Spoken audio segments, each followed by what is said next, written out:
बाबर साहब, सबसे पहले आपसे सवाल ये मेरा है कि गौतम जिस तरह से अब कामयाबियां समेट रहा है ये इंस्टीट्यूट, आर्ट में बड़ी वेरिएशंस होती हैं सर, लेकिन मुझे ज़रा कलरी आर्ट्स के बारे में बताइएगा, बेसिकली ये है क्या?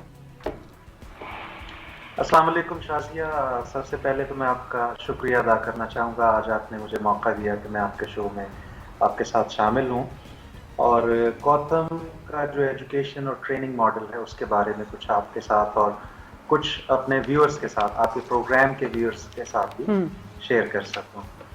Kalari arts is about cooking basically. Simple terms में अगर बात करें तो खाना बनाने का जो फन है, जो आर्ट है, this is called culinary arts. ठीक। तो मॉडर्न टर्मिनोलॉजी आजकल जो दुनिया में राइज है कुकिंग के बारे में, that is culinary arts. Culinary arts start from very basic cooking, और नाइफ स्किल से बल्कि अगर स्टार्ट करें तो फिर आस्ता आस्ता आप कोर कुकिंग की तरफ जाते हैं, और द मोस्ट कॉम्प्लेक्स कुकिंग भी इसमें शामिल है। This covers the whole cooking process, जो कि बेसिक से लेकर कॉम्प्लेक्स कुकिंग तक चला जाता है।